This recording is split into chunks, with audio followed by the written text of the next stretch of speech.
Ja, guten Abend, meine Damen und Herren. Ich freue mich sehr, Ihnen kurz Slavoj Zizek vorstellen zu dürfen. Und ich freue mich auch sehr, dass Sie, Professor Zizek, die Einladung angenommen haben. Die Einladung war nicht ganz unumstritten. Oder wie mir ein Mitbruder vor einigen Tagen oder Wochen sagte, Jesuiten und Zizek passen einfach nicht zusammen. Das mag sein, dass das nicht zusammenpasst und vielleicht mag es auch nicht sein. Ganz kurz einige Worte zu Zizeks Person und seinem Werk.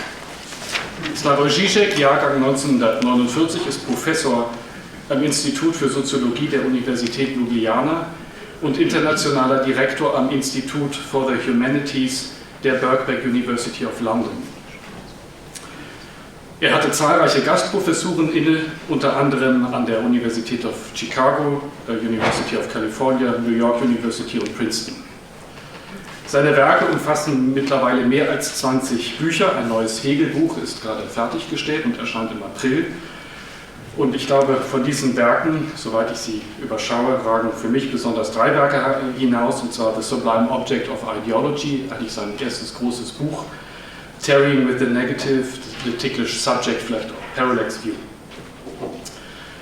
Die Bücher decken die Bereiche politischer Philosophie, Philosophie des deutschen Idealismus, Kulturtheorie und Psychoanalyse ab. Aber Slavoj Zizek ist auch bekannt durch viele öffentliche Debatten und ein öffentliches Engagement, vor kurzem im Kontext der Occupy Wall Street Bewegung. Worum geht es aber in diesen Werken und auch dazu ein paar reduzierte Anmerkungen. In vielen Werken von Zizek geht es um die Fragen der Identität und der Identitätsbildung des Menschen. Diesen Mechanismus der Identitätsbildung geht Zizek mit dem Instrumentarium Lacans und Hegels nach. Oder mindestens. Er untersucht dabei, wie viel Virtualität sich in das mischt, was dann eine politische Ordnung als ihre Realität anerkennt. Und dabei sind Subjekte, also wir, immer mit betroffen, da wir es sind, die den Überbau erleben, die sozusagen die Energiespender dieses Überbaus sind. Seien sie demokratisch oder totalitär.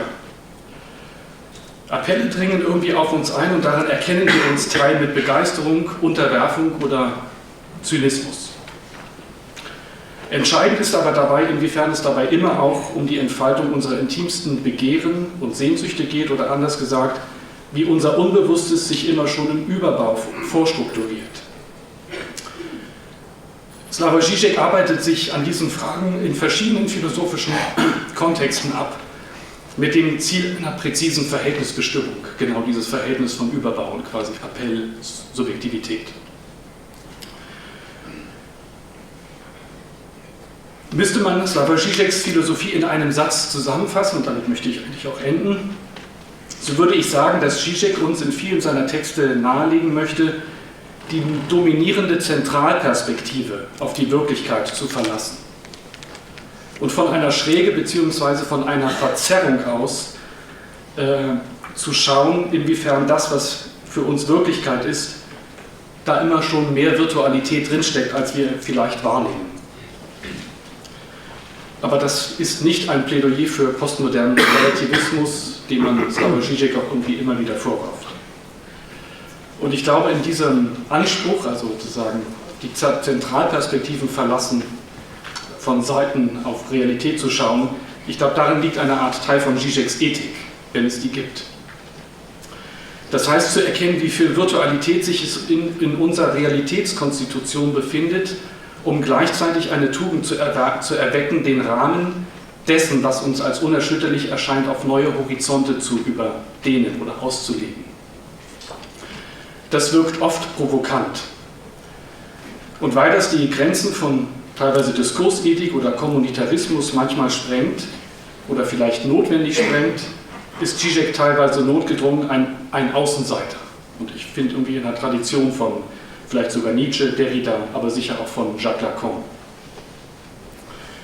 Zum Abschluss möchte ich aber noch sagen, dass es zumindest ein Zielvater Zizek gibt, der ihn doch irgendwie wieder in den Mainstream philosophischer Tradition zurückholt, nämlich Hegel.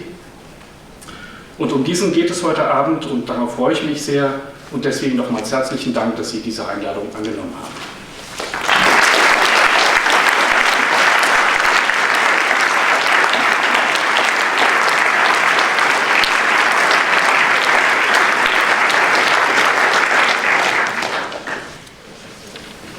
vielen Dank für diese Einladung. Ich bin wirklich froh, dass ich hier bin. Ich gehöre hier viel mehr als zu diesen kulturtheoretischen, Karneval, politisch korrekten Zirkus oder was. No, hier sind wir heute.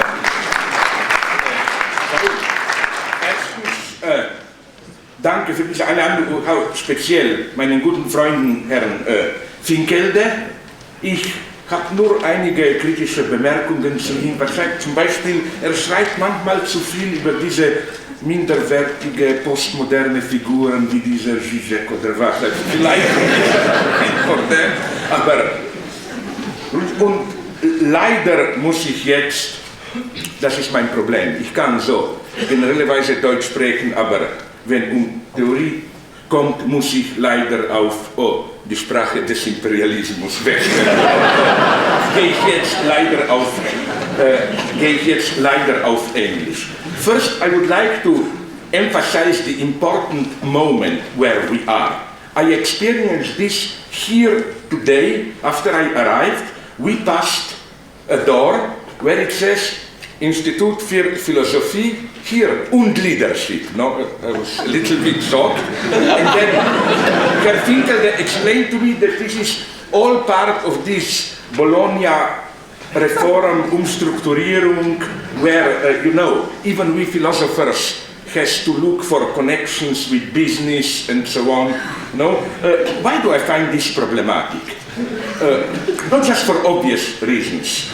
It's kind of easy critique, but do you know that the goal of this reform and all pressures connected with it is very precise and can be put in the terms of Immanuel Kant when he opposes public use of reason, I think the German term is öffentliches Vernunftgebrauch, and private use of reason. You know the paradox. For Kant, public use of reason is not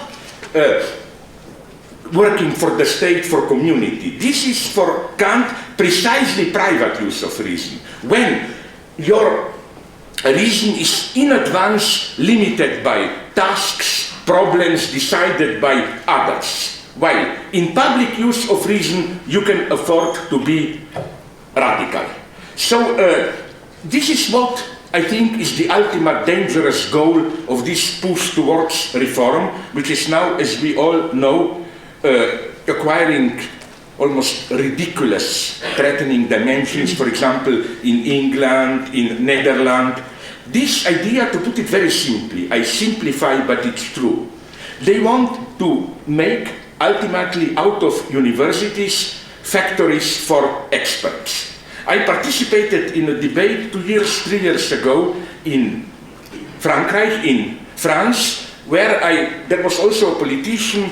You remember, this was the time when cars were burning in Paris suburbs, who explained to me, I'm grateful to him, very clearly. He said, who needs your big metaphysical, philosophical thinking? Look, now cars are burning in the Paris suburbs. So what we need are psychologists to teach us how to contain, how to control the crowd. We need urbanists to teach us how to structure the city so that mass and crowds cannot gather too easily, and so on and so on. Sorry, but this is not intellectual life. Intellectual life is first and foremost something else. It's not to solve problems formulated by others. It is the first thing when if we want to be intellectuals, when we confront a problem, the first question to ask is, what if the way we formulate the problem is already part of the problem, that we mystify the problem?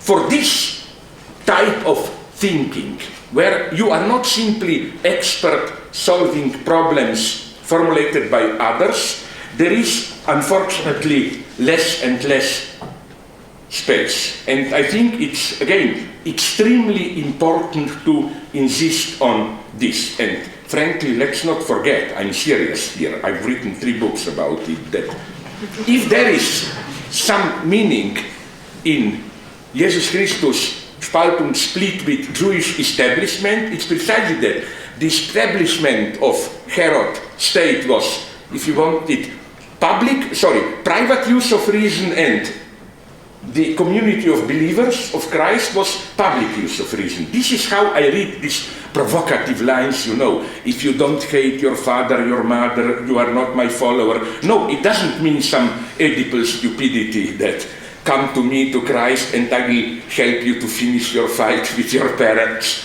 For me, the way I read it, I wonder if you will agree. Father, mother, sisters stand here for this traditional hierarchic social community. And the idea is that there is, maybe for the first time in history, an egalitarian space outside this hierarchic order. So, ich bin dankbar for what you said is, Jesuiten und Zizek, das passt nicht zusammen. Yes, I agree, but then also, you know, I'm in good company. Die jüdische Staat von 2000 Jahren und Jesus hat auch nicht zusammengepasst. It's never belongs together. On the top of it, I should say, you Jesuits were for me always the good guys. You have a wonderful tradition.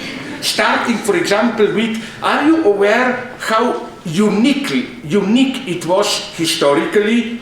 You remember, I think it was 16th in 17th, early 18th century, the so-called missions or reducciones in Paraguay.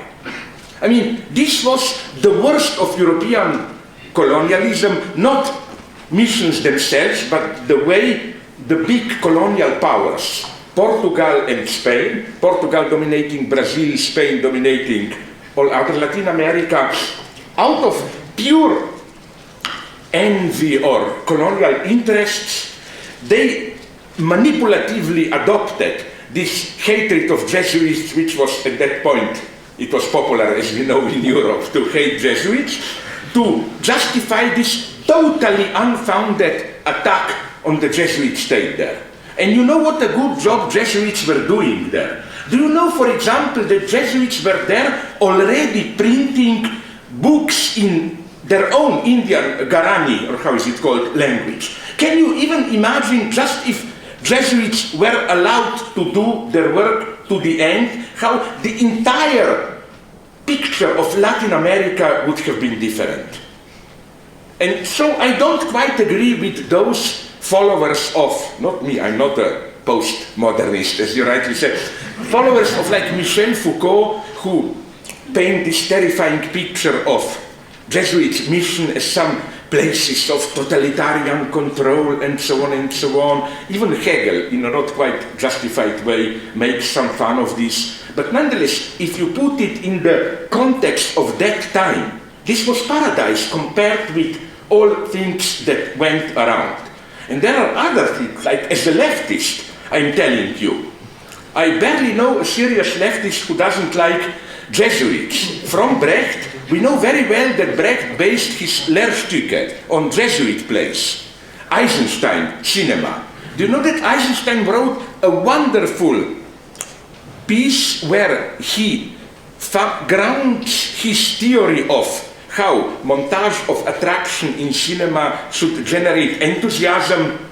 He grounds his text on Loyola's exercises and so on. So no, wir sind hier unter Parteigenossen. Don't give me a chance. No. So now, unfortunately, we have to do some serious work, and I ask kindly for your patience and tolerance. I would like to begin with a literary reference which maybe will surprise you. A work today half forgotten but interesting. Jack London's Martin Eden, you know, story of a writer, artist who at the end kills himself by drowning. How did Martin Eden, the novel's hero, arrive at this point of despair? What pushed him to suicide was his very success, which was for him, for Martin Eden, totally enigmatic. After long years of struggle and hard work, Martin finally succeeds, becomes a famous writer. However, while he is living in wealth and fame, one thing puzzles him. Here now comes a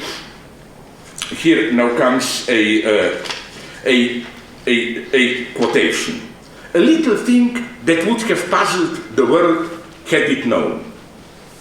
But the world would have puzzled over this bepuzzlement rather than over the little thing that to him, to Martin Eden, loomed gigantic. Judge Blount, a rich figure in the novel, invited Martin to dinner. That was the little thing, or the beginning of the little thing. He, Martin, had insulted Judge Blount, treated him abominably, and Judge Blount, meeting him on the street, invited him to dinner. Martin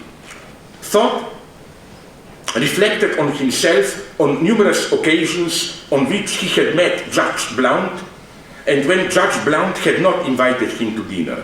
Why had he not invited him to dinner then? He, Martin, had not changed. He was the same Martin Eden. What made the difference? The fact that the stuff he had written and appeared inside the covers of his books. But it was work performed. It was nothing new. It was something he wrote long ago, and so on and so on. So, end of quote. What Martin Eden cannot accept is the radical gap that forever separates his, let's say, real qualities, being a writer, having certain features as a person, from his symbolic status in the eyes of the other. He was treated as trash, no one, ignored by the rich, and he feels, I did not do anything new, I'm exactly the same person, all of a sudden everyone is inviting me. What is going on? All of a sudden he is no longer avoided by respectable public, he is a famous author invited by the pillars of society. But again, he is fully aware that nothing changed in him, in reality. He is the same person as he was. What Martin Eden cannot accept is this radical decentering of his personality, which, as Jack London puts it, resides in the minds of others. He is nothing in himself. He is just a concentrated projection of others' dreams. This realization kills his desire. A quote from Martin Eden. Something has gone out of me. I have always been unafraid of life, but I never dreamt of being sated with life. Life has so filled me that I am empty of any desire for anything. End of quote. So it is this conclusion that he was nobody, nothing, which pushed him to suicide. You know, it's this full existential awareness of how I am something for the others, my symbolic identity. But this has ultimately nothing to do with what I am in myself, not in the sense of some deep psychology, but in the sense of what I do, my achievements, and so on. This gap is intolerable for him. He becomes aware that what he is in himself doesn't matter. He functions socially as strictly what he is for the others. This also kills his desire, because there is also an erotic subplot where the woman, his love object, who previously ignored him, all of a sudden now discovered what a great guy he is after his fame. So he cannot live with this gap. Now we are already in the middle of psychoanalysis, because what in psychoanalysis we call symbolic castration, it's nothing mysterious. It's precisely the name for this gap between my immediate reality and my symbolic title, what I am for the others. The problem is that in our daily life there is always some kind of mystification, or as already Marx put it, people treat someone as a king because they think he is a king in himself, but in reality someone is a king because people treat him like a king. And you know, for political leaders, the problem is always how to blur this clear distinction. Politicians are always afraid that they will be caught in a situation where people will clearly perceive that they are nothing in themselves, that there is no substance for their authority. Now you will tell me, what has this to do with our predicament today? It has. Let me do a little bit, before we go on to more serious waters, a little bit of analysis of, I hope some of you saw these films, of the two films which triumphed at the last, this spring 2011 Oscar ceremony. The King's Speech and The Black Swan. I hate both films. Why? The problem of The King's Speech is what? You know, it's the story of British king, I think Edward, who, before becoming king, has the problem of stuttering. And then we get the Australian coach, trainer, who teaches him how to speak properly. Okay, there is an interesting here political background also, because obviously the true opponent of the king, the guy who knows how to speak, is Hitler, of course. And you know, it's this back, but this is not central. I want to propose a simple, naive, but I think correct reading of the film. I think that the king, when he stutters, he has right. He has a great mind. He knows that, my God, why am I a king? This is stupid. He simply stutters as a kind of a very reasonable resistance to, wait a minute, what is this comedy? People treating me like a divine anointed king, and I cannot take it seriously. And his stuttering is a kind of a resistance to seriously accept this title. So I think it's really a very sad story. It's a story about how someone who had normal Christian democratic reflexes is then trained through a coach, a trainer, to become stupid enough to take seriously his title. It literally happens, if you saw the film towards the end, when the trainer, played by Jeffrey Rush, sits at the king's chair. And the king, furious, said, "How dare you sit there? This is my chair." The trainer asked him, "Why is this your chair?" The king shouts back, "Because I'm a king by divine right." And then, this is the most reactionary moment of the film, the coach says, "Now you got it, now I cured you." Yeah, but it's a very sad end of illness. He simply, literally rendered him stupid enough to play seriously the role. And I think, I don't have time to go into this, I think that this is the greatness of the gospel, one of the marginal, often not noted features. The way I read the gospel, Christ is doing this all the time. You know how, for example, when he is asked some question, Christ says, "I will tell you a parable, a story." But then what regularly happens is that not only does this story explain nothing, but the problem is then how to read this story. It's all the time this kind of provocation, precisely a spontaneous, beautifully done revenge against this type of stupidity, of, simply believing I am who I am, and so on and so on. So again, what the movie says, the message is, the only solution to our crisis is to restore divine or paternal, whichever authority. And the movie is very cynical, because the message is we should learn to become stupid again. The master should believe that he is naturally a master and our lives will be better. Well, I hope this is not the only way to resist Hitler, to become stupid. Now, just briefly, let's go to the other side.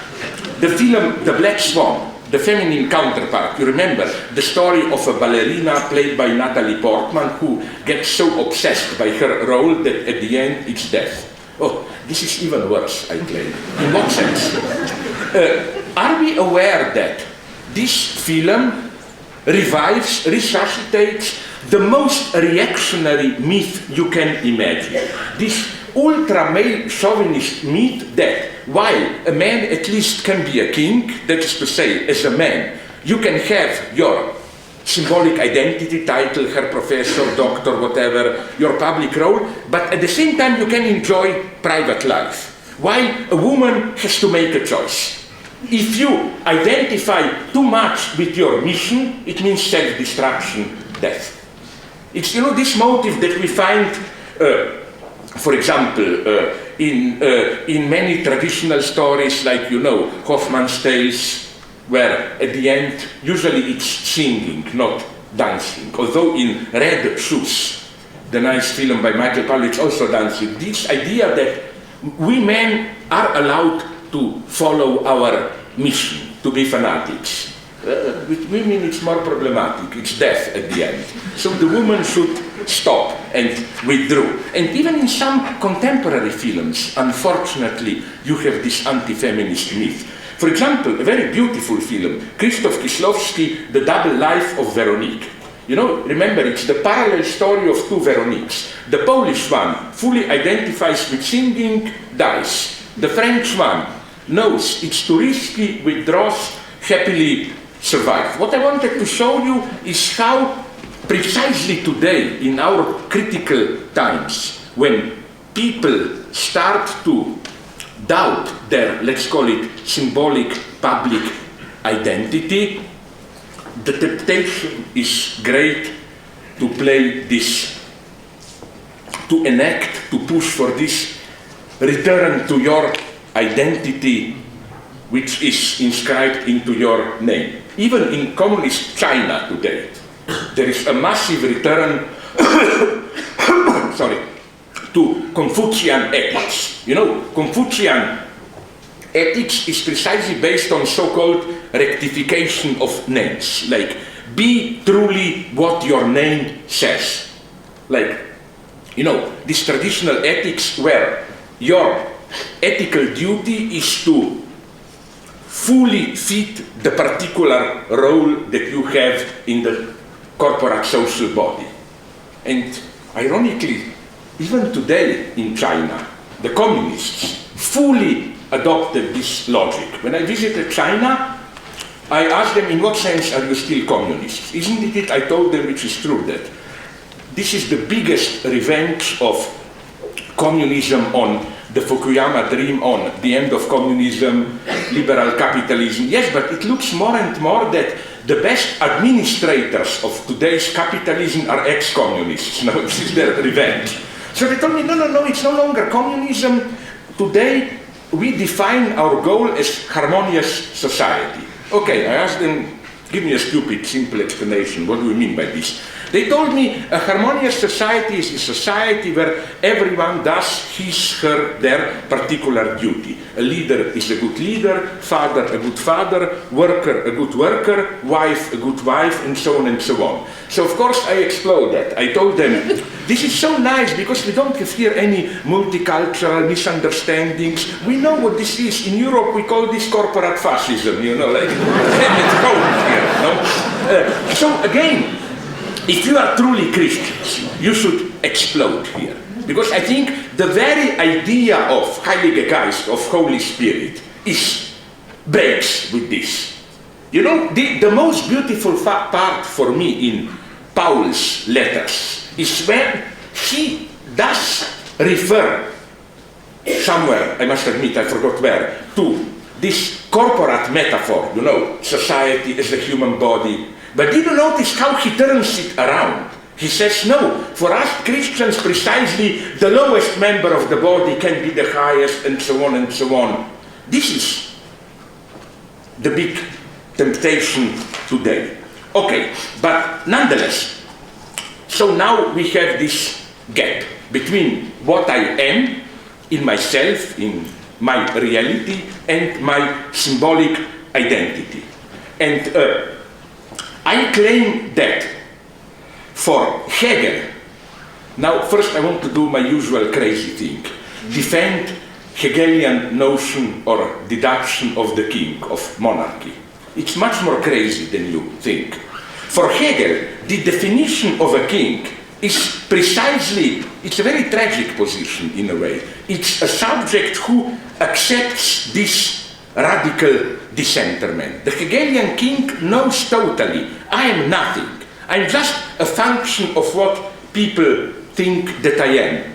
The only reality that matters is my penis. My duty is to produce next kings, and as Hegel says it openly, the duty of the king is to sign documents. He doesn't have to know what he is signing. This is decided by ministers who know, and so on and so on. So what does this dissenterment mean that has to be accepted as a king? Which again is the exact opposite of the king who believes that he is a king. You know, like Jacques Lacan has this wonderful statement that a madman is not only a beggar who thinks he is a king. A madman is only the king who thinks he is a king. That is to say, a king who really thinks that in himself he is what people take him to be. Maybe you know it, maybe not, I love it. There is a wonderful anecdote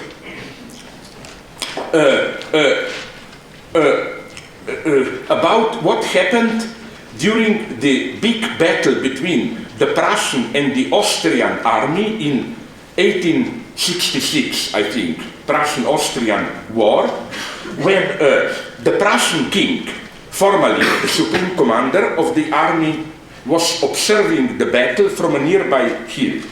He looked worried at what appeared to him the confusion of the front, where, you know, to him it looked the confusion. Some Prussian troops were even retreating, so he was very worried.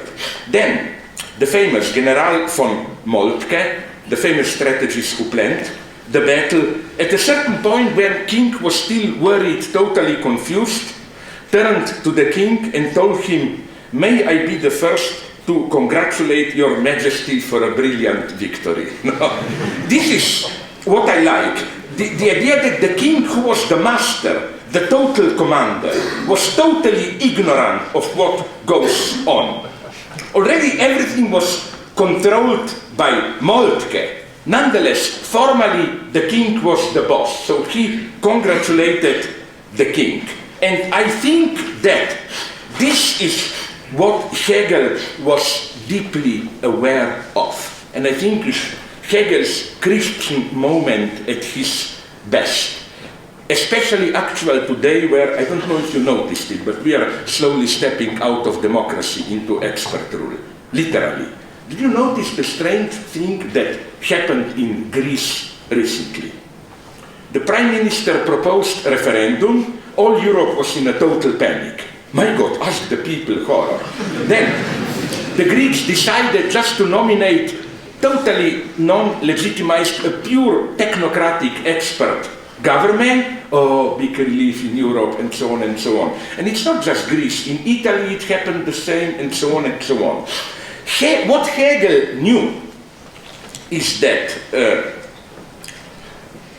the greatest threat is when experts, those who are directly legitimized by their knowledge, abilities, take power. That this is the formula of totalitarianism. The paradox of Hegelian Staat der Vernunft, rational state, is that you must have an ignorant idiot on the top who decides. You can have experts, but they only give counsels, proposals. The decision itself, that the gesture, yes, no, this is now the law, this is not the law, must not be made by experts. Here, I think, I don't have time to go into it, Marx totally missed the point in his early critique of Hegel's Rechtsphilosophie, where he makes all the fun of Hegel and so on. And history had a great revenge on Marxism here. Because in Stalinism, we precisely got a master, a leader, who thought that he knows, really. Stalin was not just like a king. Stalin was not just a symbolic top. The whole machinery was to demonstrate that he really knows. And then you get the nightmare that we got. it's the same with, it's the same also with, for example, among other things, with Kafkaesque bureaucracy. People do not often notice that this abyss horror of Kafka's universe is not because we have some higher authority there which is purely irrational. No, it's bureaucracy. The definition of Kafka's universe is bureaucracy without a king, which then runs crazy. The formula of totalitarianism is not an arbitrary leader. No, it's experts take power. And you can even find this at the literal level. Like, did you notice that, for example, Stalin's origins are not the leader? He was the biggest mistake of his life, probably hired, as it were, by Lenin as, you know, in 22, I think, or 21, Lenin said, oh my God, we have so many things to decide in Politburo. We need someone just to take notes and put things in order. So, because Stalin was at that time considered a kind of a local idiot of the Politburo, first Lenin proposed it to Trotsky. Trotsky said, no, it's too humiliating, I will take it. So Stalin said modestly, okay, I will do it. And then, you know, 2 years later, Trotsky was a little bit stupid there, if you read history, because Trotsky believed in himself. He thought, who cares about this small bureaucrat? I will make one big speech and Stalin will be out. Well, Trotsky was really, it's tragic.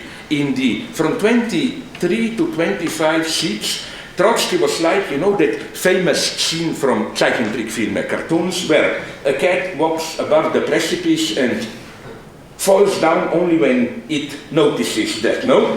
Trotsky was already walking up in the air. He was totally without power, but he didn't know it. Then in 26, I think, he was reminded by Stalin, hey, look down, there is now. And he went all of a sudden. So again, I claim that this lesson, again, is actual, especially today, when more and more politics is presented to us as simply the art of expert administration. That this is post-politics. This is the end of politics. You know why? Because the price we pay is that what is presented to us as expert knowledge is not really expert knowledge. First, I find it a little bit ridiculous to put bankers on leading positions, like now in Greece and Italy. Wait a minute, I mean, do they really know? I think the best argument is that they brought us into the crisis in which we are now. So, but let me make a more important point, a slightly, nonetheless, more refined point. The point here is what? Let me go to another topic which may appear different, but it's basically the same, I claim.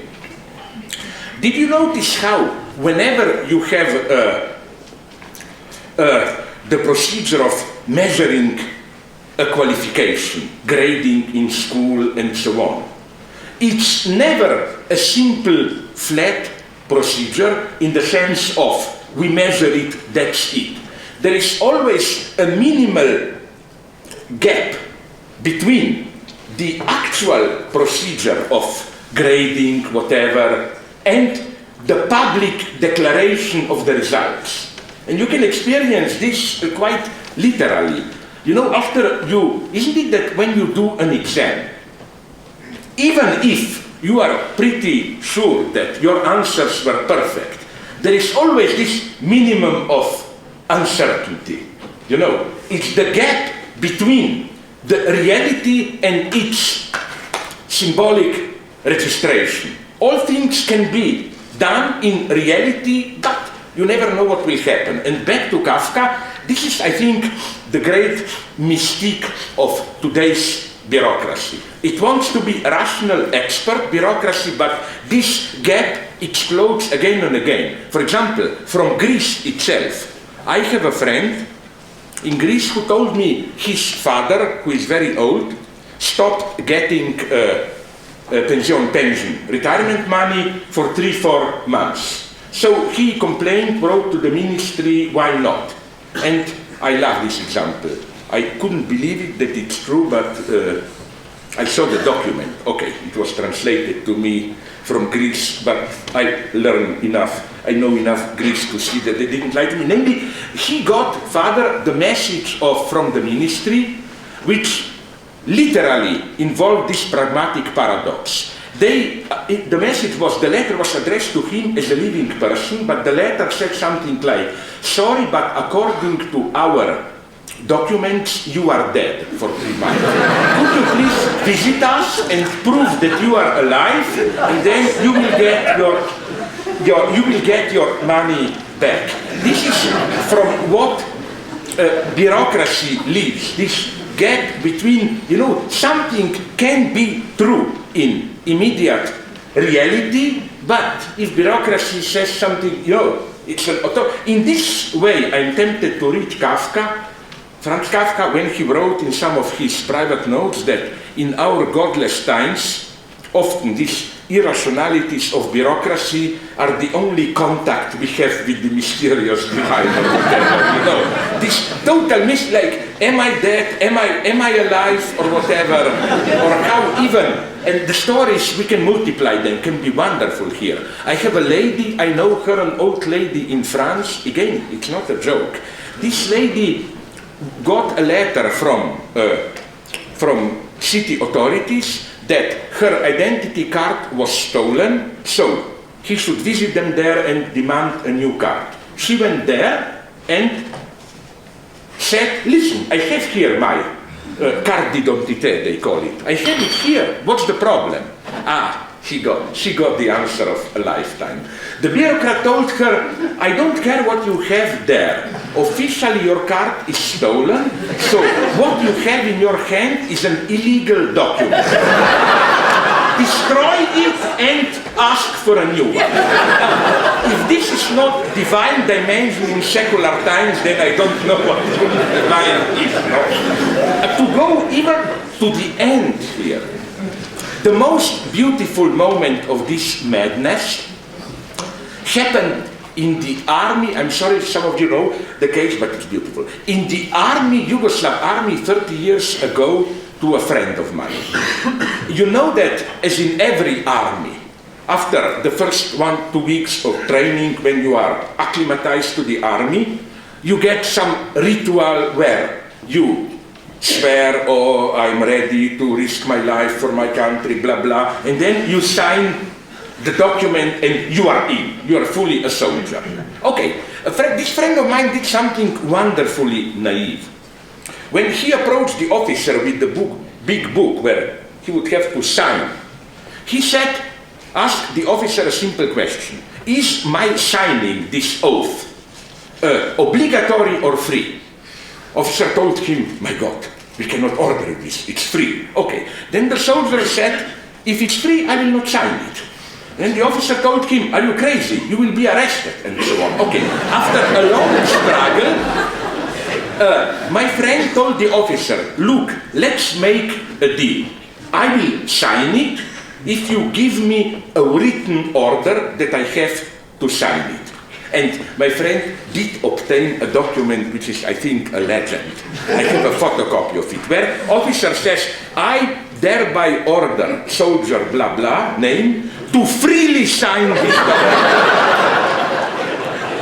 But I don't think this is simply a totalitarian mechanism. Isn't it that at the most fundamental level, belonging to any social order involves at one level or another this kind of a paradox, You are free, you have a free choice if you make the right choice, if I may put it like this, no? So what am I aiming at here?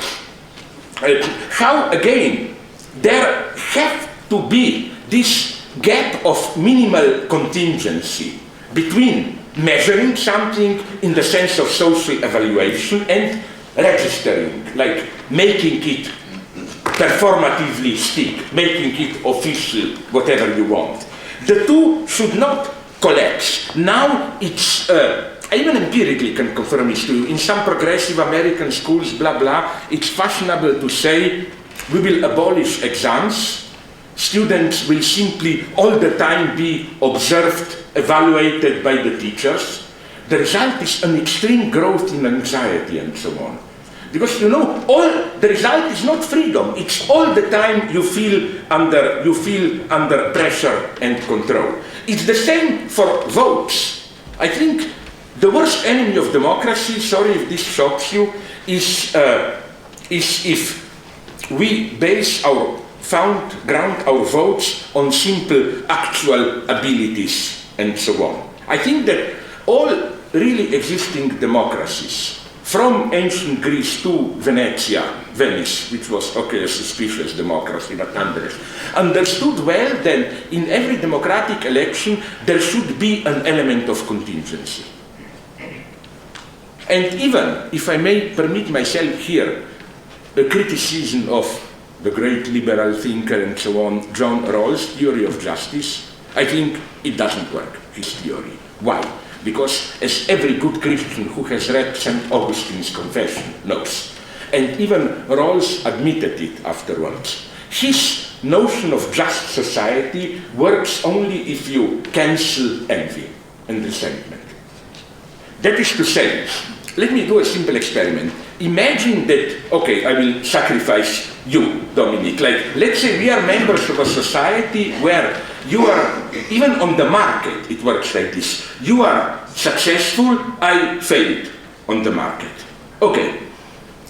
Isn't it much better for me if I am allowed to live in the illusion, it doesn't matter if it's true or not, that you are the same idiot as me, or even I am much wiser than you, but you were lucky.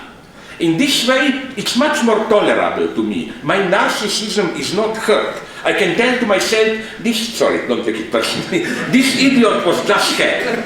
But imagine what a trauma would have been for me if we were to live in a just society. Because then I would have to admit, my God, he is richer, which means because we live in a just society, he is much more intelligent than me. Hayek, Friedrich, with whom I don't misunderstand me, absolutely don't agree, made here nonetheless an intelligent point. He said this: the market injustice of capitalism is not an obstacle of capitalism. It is what makes capitalism effective and acceptable. So again, what I want to emphasize is that this minimal gap in elections, in evaluation and so on, between the reality of the process, what we measure and so on, and the decision, that this gap has to be maintained. And this is what, again, Hegel was fully aware in his theory of the monarch. That Hegel says in a brilliant way when he approaches the usual critique. But aren't you aware that if we have hereditary monarchy, then who is the king is left to pure biological contingency? Hegel basically answers, but this is my point. You know, this already, and incidentally we could go on here into how the same even holds, don't you think, for love in a way. The love must be contingent. It shouldn't be based on actual properties. I mean, this should be, if you know minimally what is love, this should be clear to you. Like, the moment you can answer the question, why do I love her or him or whoever, by giving reasons. It's not love by definition, because then we are in mathematical accountancy, like, if you permit me a male chauvinist example, that lady has a nice smile, a beautiful breast, but that one has beautiful eyes, beautiful legs, more intelligent, so I compare, wait a minute, here only two, therefore, okay, I choose that one. This is not love. Love must involve a contingent element, as they put it, je ne sais quoi, which is why, as good Christians, you should be horrified as what is going on today. Did you notice a strange tendency of that we are de facto returning to pre-modern arranged marriages and dating? When I flew 2 weeks ago back from United States to Europe with United Airlines, I looked into their Hemispheres magazine. I found a whole page advertisement which was terrifying to me. It says something like, we learn to outsource this and that work. Isn't it time to outsource our love life? No? And then they went into how, if you're a successful manager, businessman, you don't have time to look for your partner. You go to the agency, you basically commodify yourself. You describe yourself, your interest, qualities, and they will take care of it. What disappears here? Unfortunately, this doesn't work in German, but it works in English and French, you know, where the expression is precisely to fall in love, tomber, l'amour, to fall in love. So I found in English, and my friend Alain Badiou found it in French, an advertisement for a dating and marriage agency where they use the same expression, and it's horrible for me. We will enable you to be in love without the fall. But I doubt if this is love. You know, for me, love is fall. Fall means this opening to the neighbor. This, I don't know why, but I am traumatized, I see you, I know. Love always has this wonderful retroactive teleology. You encounter someone on the subway, I don't know where, but once you are in love, it's always, my God, all my life I was waiting for you. Suddenly you understand that everything was pointing towards it. This commodification of love is mixed to something else. So maybe I will challenge you here about what I see. Please correct me if I'm wrong. How you see you as whatever, Jesuits, Catholics, sexuality. Because are you aware that we are approaching a state gradually where passionate love itself, love or too passionate a commitment, is considered dangerous. You open yourself too much to the other. Can I give you an empirical proof, which will maybe surprise you? I go now to the lowest of popular culture. Did you see the last James Bond film, Quantum of Solace?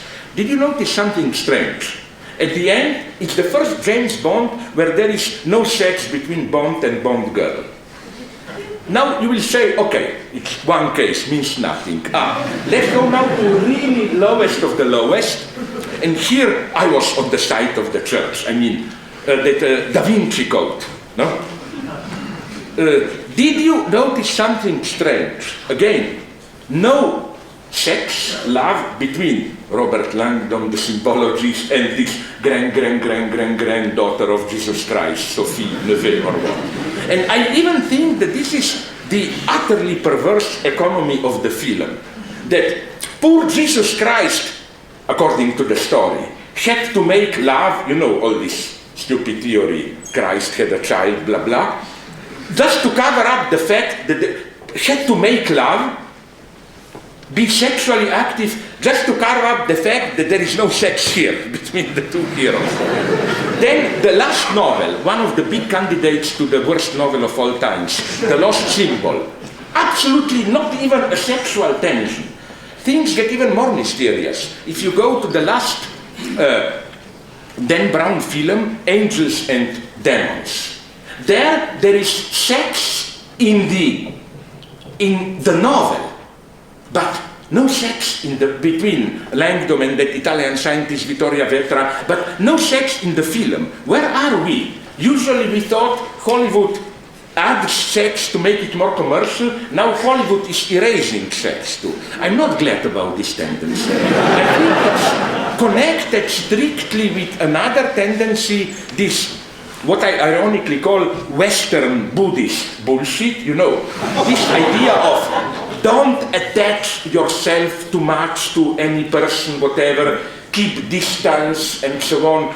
This is for me something horrible, and I noticed how unknowingly even some Christians accepted this in this way. For example, at the theological conference in the United States, I was part of a debate where I provoked some priests there. Okay, I asked them, how do you read that famous statement which I already mentioned, if you do not hate your mother and father, you are not my follower. I think they gave me some of them a horrible answer. They told me, you know, it's a metaphor, it really means don't get attached to persons too much. They fell into some kind of a New Age pseudo-Oriental bullshit. I told them this is a blasphemy. You are making out of Christ a kind of a stupid, petty, jealous God, you know. Love your wife, but no, I want to be loved a little bit more, you know, not too much. I told them you are totally wrong. When you love somebody, your neighbor, passionately, Christ is there in this love. It's not that you have on the side to love him more. Then I really loved this. One priest gave me then the strangest answer I ever heard. Then it's typical how another priest proposed another answer and so on, very self-contradictory. Then at the end a priest told me, why didn't you tell us in advance? We were not prepared, you surprised us with this question. And believe me, with great pleasure I told them, my God, you had 2,000 years to prepare the answer. You know, like, it's in the back. It's not that I invented this now. You know? What I'm trying to tell you, this is absolutely not to make fun of Christianity, but of a deep truth that there is something absolutely worth fighting in Christianity, something so dramatic, deeply true, that it's sometimes, not always, even too traumatic for Christian institutions themselves. You know that wonderful line, it's an anecdote, I don't know if it really happened, but when Napoleon was crowned emperor by the Pope, the rumor is that when Pope was approaching him, Napoleon simply took the crown and put it on his own. And you know what the wise Pope told him then, Napoleon? He told Napoleon, I know what you want to do. You want to ruin Christianity. But I tell you, you will not succeed. We, the church, are trying to do this already for 2,000 years. Okay, it's not as simple as that, I know. But what I'm saying is that Christianity is absolutely alive in its radical, egalitarian, and so on core, more than ever, and it is under threat today, I claim. But precisely here I am, in an unashamed way, Eurocentric, precisely with this pseudo-Western Buddhism, pseudo-Orientalist approach, and it's something it is something potentially very dangerous happening, which is why, if I may make this brief political intervention, you know, when somebody praises European identity and so on, the threat to Judeo-Christian legacy, I think we shouldn't react like politically correct liberals who react with shame. Yeah, we know Europeans did all the horrible things, from Holocaust to colonization, we killed millions and so on. No, maybe we should change the tone and be proud of European legacy, but of course not in the sense of the right-wing anti-immigrants. We should say the opposite. We should say, yes, Judeo-Christian legacy is threatened, but it's threatened precisely by people like, I don't know, Haider, Le Pen, whom you want. That Europe would no longer have been Europe.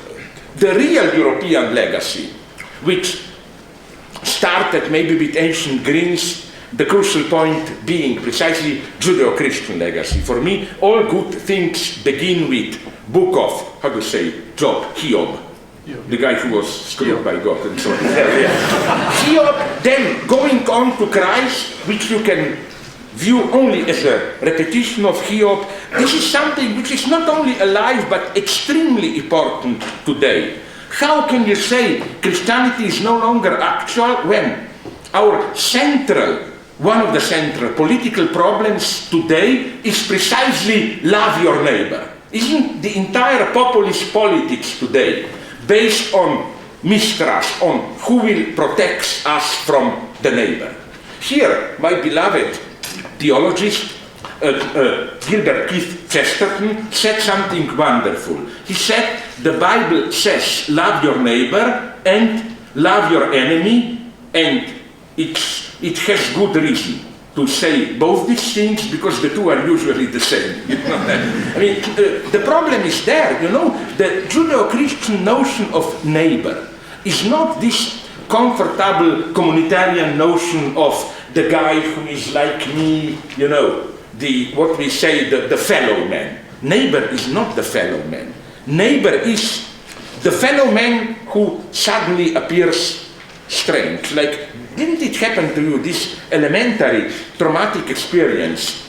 You think that you know someone closely, but all of a sudden this guy does something, either in the good or in the bad sense, which shocks you. Like, it happened to me. I thought I have a good friend, then somebody was dying of cancer, and this friend of mine started to make extremely brutal, humiliating, cynical remarks. And you know, you ask yourself, my God, did I know that person at all? Or, hopefully, that's a good sign, also in the opposite direction.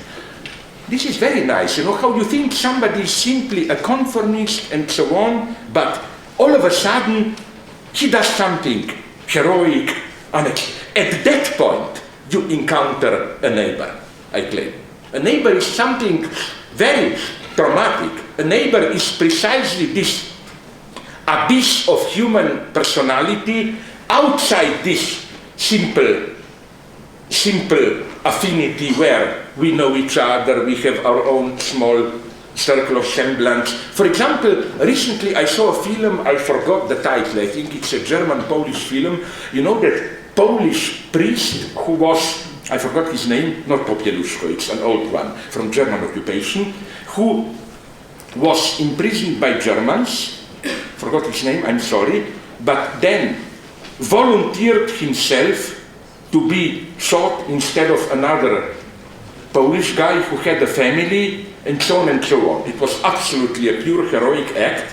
And then there was a big polemic in Poland when they discovered that before, in the late 20s, early 30s, this same priest was racist, anti-Semitic, whatsoever. But this is for me the miracle of ethics. It's not usually with a true ethical miracle your entire personality. You can be an average man, and it's always, isn't it that in a true ethical great act, it's always this element of surprise, you know, like, my God, who would have expected this? You can be average, opportunist. Ethics is always this moment of all of a sudden you say, I had enough. I do. These things are here again, much more complex. Okay, now I got a little lost here, so let's go further. Yes, we did this anti-totalitarian stuff. The next thing I want to say is that it would be interesting to connect this idea, Hegel's idea of the king, which I think could be very easily transposed into democracy. I mean, the point of Hegel's notion of the king is not really, this is Hegel, as son of his time, the king. Hegel was just aware that you need a moment of contingency. Like, it shouldn't be decided by simple, objective, quantifiable, whatever criteria, who will lead us.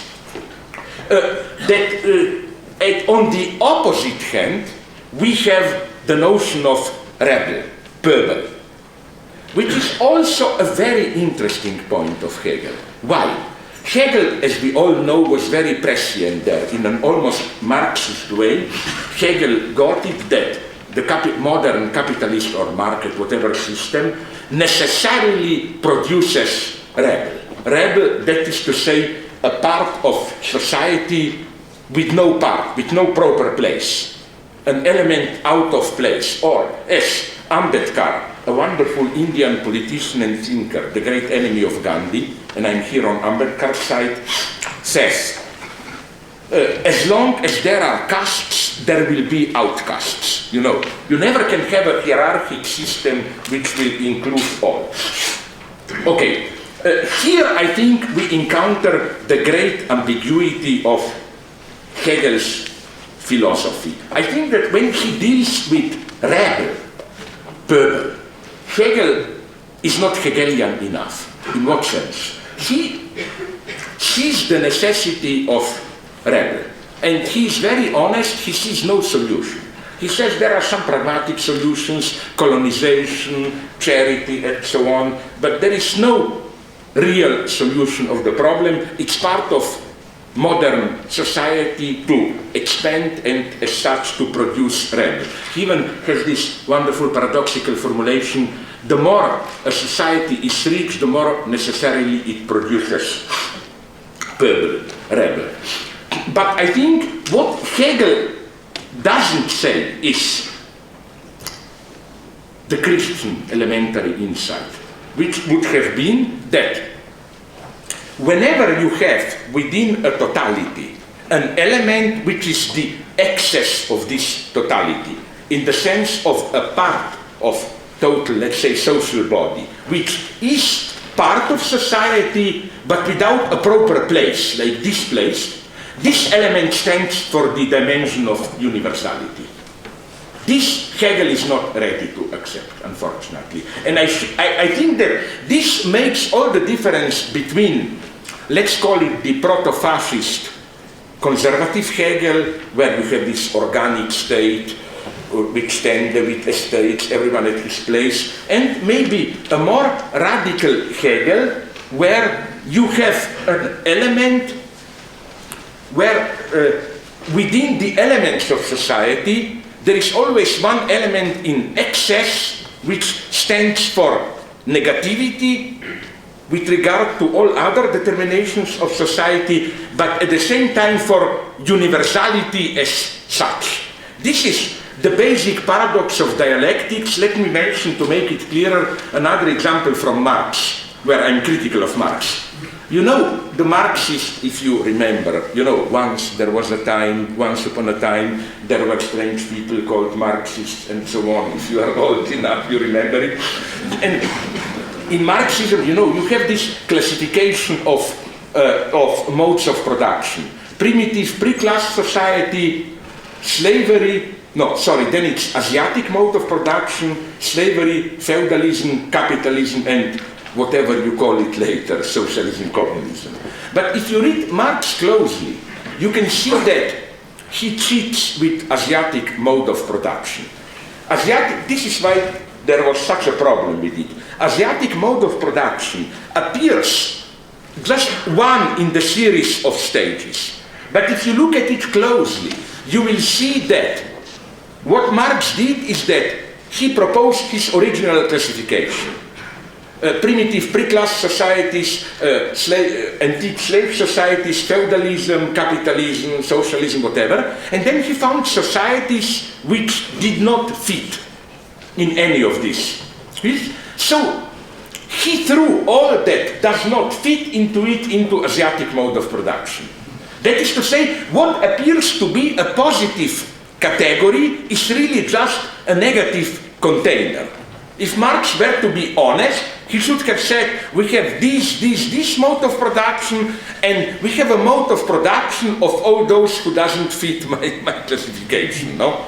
And the idea, again, is that this is the very core of Hegelian dialectics. It is that precisely Hegel is the most, I claim, anti-organicist corporate thinker that you can imagine.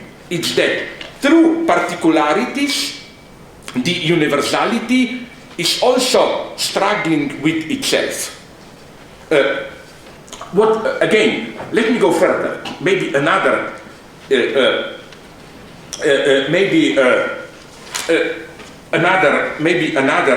example here. For Hegel, the first thing to say, and it's another point of the same, you know that today it's fashionable with postmodernists, which I definitely am not, to claim how totality is bad. You know, you have this idea, one step from philosophical totality to totalitarianism. For example, Emmanuel Levinas liked to say this, that the origins of political totalitarianism is the philosophical notion of totality. Well, first, I think if I may play a good British empiricist, that if you look at it empirically, it's not true. If you look closely at the spontaneous ideology of totalitarian regimes, they were, as a rule, always some kind of contingent historicists. I mean, my God, Stalin's basic motto was everything depends on circumstances, everything is contingent, and so on. Read Hitler. Well, it's not amusing reading, it's boring, but you can learn something. In Hitler also, it's clear that his vision is some kind of a tragic historicist contingency. Heroes emerge, but at the end, everything falls apart. We are all doomed to die. The only thing we can do is to die fighting in a great tragic way, and so on, and so on, and so on. I claim that, first, it's again empirically wrong. Here, you should be proud as theologists here. It's not true that dogmaticism is a priori the enemy of democracy. On the contrary, you should be especially sensitive to this central point, which is that a truly democratic society needs quite many unquestionable dogmas. Dogmas, I'm using this term. What do I mean by this? Listen, let me ask you a simple question. Because people are usually shocked. What do you mean dogma? Are you smuggling some of your Stalinist stuff or what? No, it's something very simple. Let's take the example of rape. Would you like to live in a society where you would have to debate again and again and demonstrate that rape is bad? No, I would like to live in a society where rape is as a simple dogma, presupposition, accepted as something ridiculously wrong. So that if some idiot advocates rape, with this stupid logic, women provoke us, they really want to be raped, but are not honest enough to admit. You don't even have to reason. You treat this guy like, are you stupid or what? And it's not only this. There are many, many in this sense, not dogmas in the prescribed sense, but spontaneous dogmas which are absolutely necessary, I claim, for a functioning democracy. And even I go a step further here, to the horror of many of my friends, and I think Süddeutsche Zeitung even published this, I put a very weird defense of Leitkultur, not exactly in the Angela Merkel sense, but in this sense. I think the liberal illusion is that you can have different cultures, and then all the state has to do is to provide some kind of a neutral legal frame which regulates how cultures interact. I claim this never functions. I'm not saying we have to have Leitkultur in the simple sense of pure authority, predominance of one culture. What we need is Leitkultur in this sense. If different cultures are to coexist, laws are not enough to regulate this coexistence. You need, again, a set of dogmas in the sense of simple rules, but unwritten rules, accepted by all, about, for example, how me as a Christian coexist, I don't know, with a Chinese guy across the street, with a Muslim across the street, and so on. If we don't have some minimal shared ethical substance, then we end with regulated hatred, which is what is for me political correctness. The reason I'm opposed to political correctness is that it tries to regulate, legalize even, what should be the spontaneous, as it were, ethical substance. Now, sometimes this has funny effects, I must admit. For example, I learned that they're the most crazy politically correct. In a small campus somewhere there around Oregon or northwestern United States, they did a detailed politically correct guide of rules to follow in seduction. Like basic rules being at every step you have to ask, like you shouldn't simply grab the woman, but can I unbutton this button here? Can I put my head there, and so on and so on.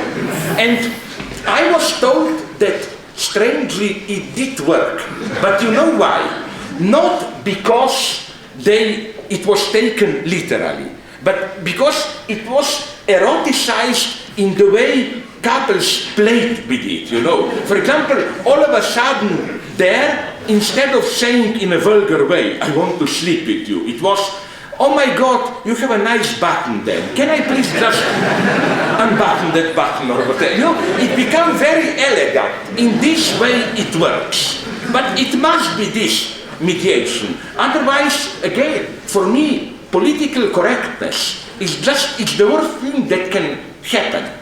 We have all effective racism and so on, and you just control it with some ethical, with some even legal rules. It's for me a fiasco. You know where they are too narrow. You must have noticed how, like once I was in the United States and I was asked what is the crucial ingredient of functioning multiculturalism. You can imagine how the politically correct journalist almost lost consciousness when I said good racist jokes. Okay, they thought I'm crazy. I was not. From ex-Yugoslavia, this is my old story, I can tell you my big experience is that I'm not, of course, talking of racist jokes in the sense of I humiliate you, you humiliate me. But I remember how it worked in ex-Yugoslavia wonderfully, that when I met a Serb friend, a Montenegro friend, each of us mockingly identified with the racist cliché about ourselves. We Slovenes were supposed to be envious misers, no? Like, what is the Slovene national proverb? Let's say God or a magician appears to me and tells me, I will give you a cow for free, but I warn you, I will give 2 cows to your neighbor. What is the Slovene farmer's answer? Rather kill one of my cows, but kill 2 cows of the neighbor. That's our identity story. Then Montenegrin are lazy and so on and so on. But you know in what wonderful way the exchange of these jokes functioned. It was not aggressivity. We were kind of a friendly competing about who will tell a more funny joke about oneself. And it was a wonderful instrument of some kind of a true solidarity. The signal of these jokes, it's not just this official respect. It simply meant we are truly friends.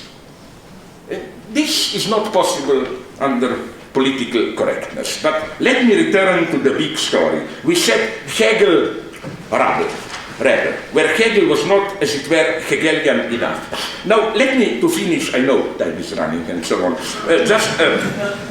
I claim that another point where Hegel is not Hegelian enough, just one political point.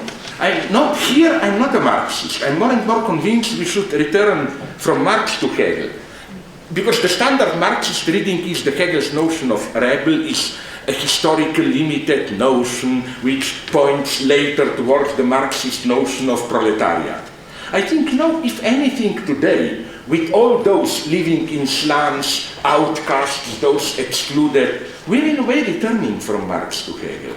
We should maybe return from the narrow notion of proletariat to rebel, in the sense of all those half excluded and so on and so on.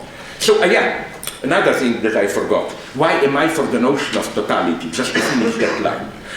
Totality is not for me this totalitarian notion of how you have all the crazy struggles, but at the end everything is harmonized in a higher totality. No, and I also think that this insight is deeply anti-Christian. I wonder if you agree.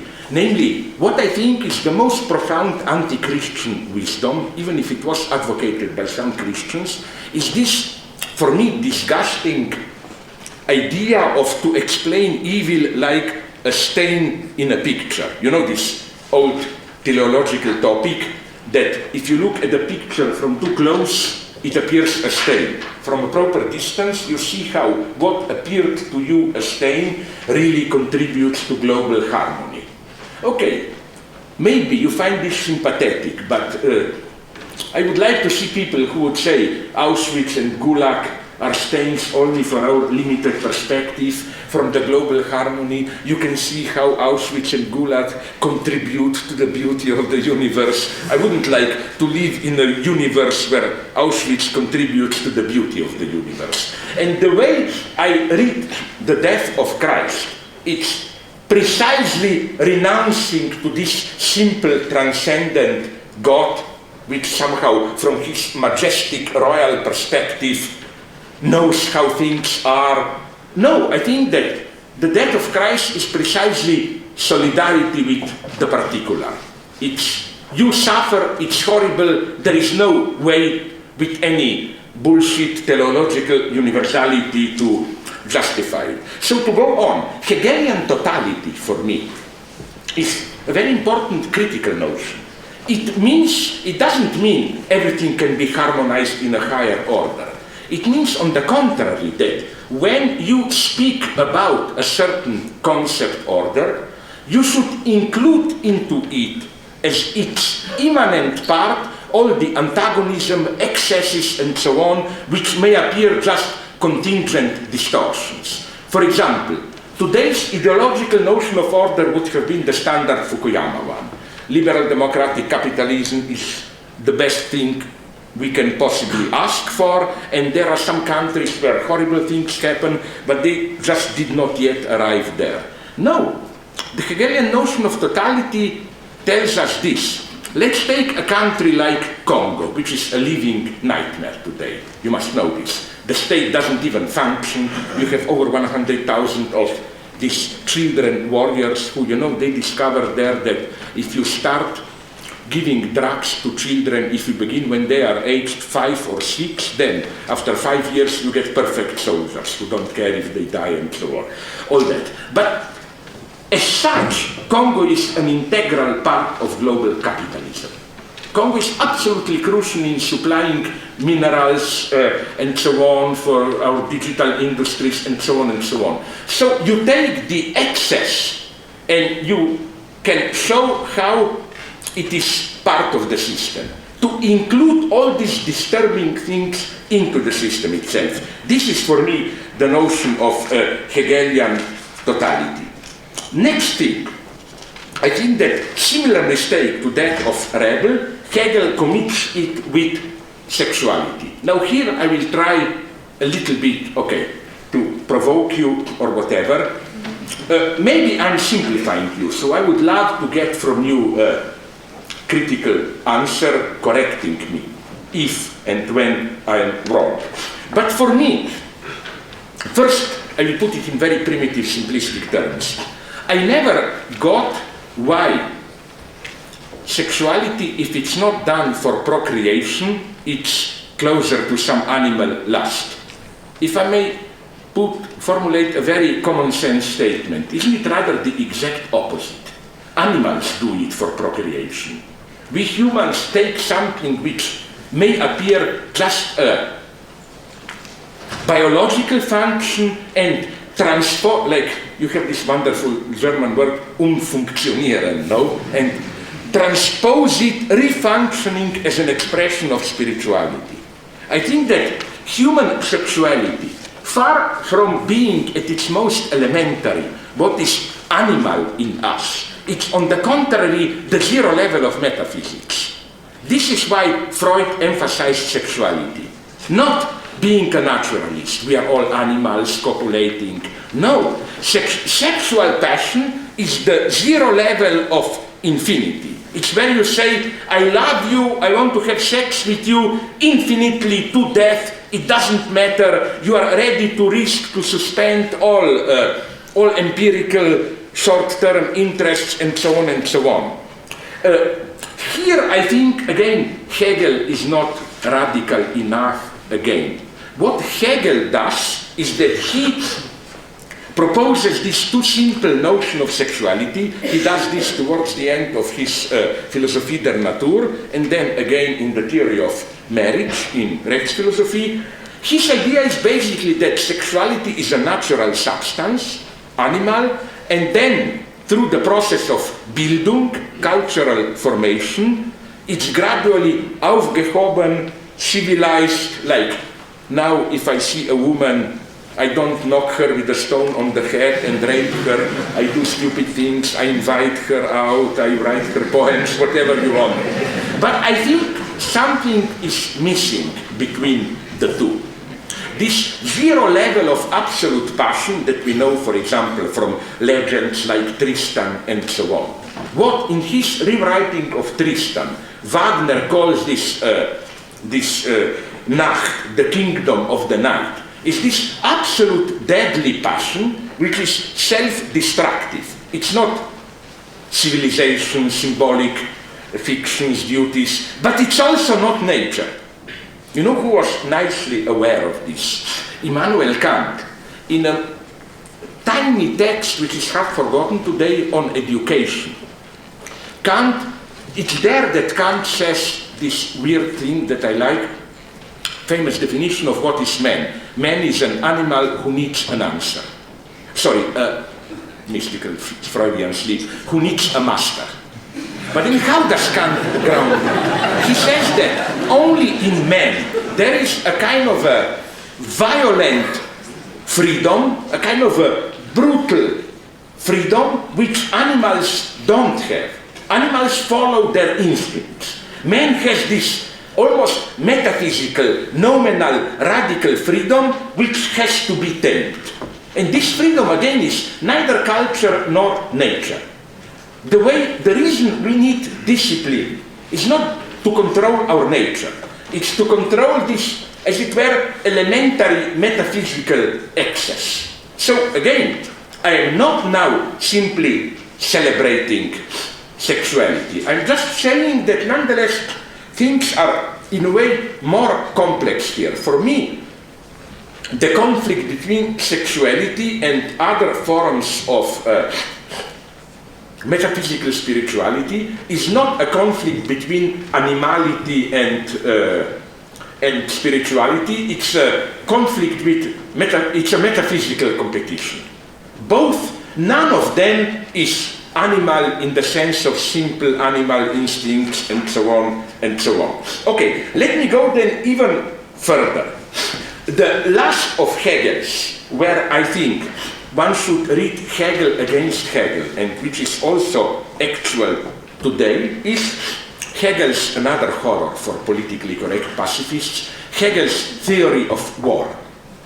His deduction against Kant's eternal peace, that the idea is a very simple one, that if we live in a well-organized Zivilgesellschaft and rational state, we simply get inert, identified to our particular role, narrow happiness. So from time to time we need radical negativity, shock, which makes us aware of our true universality. Well, you purely as an individual identify with state, ready to risk your life, and so on and so on. I think that this notion is interesting insofar as I'm tempted to say we should push Hegel further, but along his own lines, towards something like what, for example, Thomas Jefferson was saying. You know, these famous lines where he says, the tree of freedom has to be watered from time to time by blood to flourish, and so on. That is to say, Hegel's mistake, I think, is to externalize this negativity. Why not say, and it's still strictly Hegelian, I say, what Jefferson was saying, that to have a state which does not become an ossified mechanism, you need something like, it needn't be a violent revolution, but you need something like rebellion or whatever which regenerates the state. If you read Hegel in this way, you will see that Hegel is a much more perplexing open author than it may appear. Hegel is not a Hegel where finally some kind of metaphysical necessity sublates. Sublation is a very clumsy English translation, but it's only one we have for Aufhebung, where all contingency is aufgehoben and so on. No.